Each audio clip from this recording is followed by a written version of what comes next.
अस्सलामुअलैकुम वरहमतुल्लाहि वबरकातुहू। Welcome back to my channel. उम्मीद है कि आप सब खैरियत से होंगे। लास्ट वीडियो में हमने पढ़ा था why we need to perform pen testing, और जो हमारा आज का टॉपिक है वो है need to know basic terms. कुछ टर्म्स एंड कंडीशन भी हमें पता होनी चाहिए कि इसमें होता क्या है। First of one, assets. Second, vulnerability. Sorry, इसको हम इधर से ठीक कर लें। थर्ड वन इज थ्रेट और थ्रेट। थ्रेट कुछ भी कह सकते हैं। Exploit, exploit, exploit. Last one is for now risk. ये कुछ मैंने लिखी हैं चीज़ें, जब हम आगे जाएंगे कुछ और भी शायद इसमें मजीद ऐड हो जाए चीज़ें। एसेट क्या होता है? एनी डेटा, कोई भी डेटा आपका, डिवाइसेस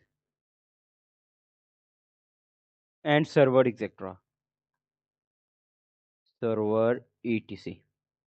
कोई भी डेटा आपका, सॉरी एंड मैंने लिख दिया, एनी डेटा, कोई भी आपका डेटा, डेटा से मुराद devices and servers.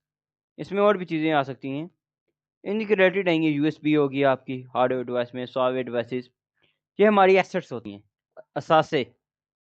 Next one हमारे पास है वल्नरेबिलिटीज। क्या है? Weakness in assets. क्या? Weakness, sorry, weakness in assets. खामियां जो होती हैं ना हमारी एसेट्स में, हम उनको वल्नरेबिलिटीज कहते हैं। यानी कि आपका वही कॉन्फ़िगरेशन अच्छी नहीं है या ह्यूमन एरर है, like that in asset. Threat क्या होता है? Possible danger, vulnerability in an asset is a threat. Vulnerability in an asset क्या है हमारे पास? थ्रेट है। पॉसिबल डैमेज हो सकता है जो हमारी सिस्टम को, सॉरी, पॉसिबल डैमेज हम इसको सिंपल अल्फाज में लिख दें। यार फिर मैंने सी लिख दी है, एक तो टैपिंग भूल गया हूँ मैं। Possible damage, danger, sorry, damage लिख दिया। पॉसिबल डेंजर, कोई खतरा, इसको हम सिंपल कर देते हैं vulnerability। vulnerability in an asset, in an asset। ओहो, A A double S E T S, assets। vulnerability in assets is a threat, is a threat। देखें अब यहाँ पे THREAT, अब यहाँ पे आपने गौर से देखना है। एसेट क्या है? कोई भी डिवाइस हमारी, ये जो भी हमारा सर्वर वगैरह है। vulnerability क्या है? वीकनेस एसेट्स, एसेट में जो वीकनेस है। vulnerability in an asset, ये वही चीज आएगी, ये और ये। वल्नरेबिलिटी इन एसेट जो हो गए ना, वो हमारे पास थ्रेट हो जाएगा। देखें, अगर हमारे सिस्टम में कोई वल्नरेबिलिटी होगी, वो हमारे लिए एक थ्रेट तो है ना, पॉसिबल डेंजर तो है ना हमारे सिस्टम के लिए। अब देखें, आगे चलेंगे आप समझ लगे। If someone take an advantage of weakness of system and compromise it, इसको हम एक्सप्लॉइट कहेंगे। यानी कि if someone, if someone take an action, take an action of weakness of system and exploit it, called उसको हम कहेंगे हमारा system exploit हो गया। रिस्क क्या हो गया? Threat multiply vulnerability multiply impact, loss of an asset. आपका एसेट लॉस हो गया, आपको कुछ उसमें नुकसान हो गया, वो आपके पास रिस्क बन गया। ये मैं इसको समझाता हूँ, वेट। पहले मैं इसलिए लिखूँ threat multiply by vulnerability, ability multiply by impact.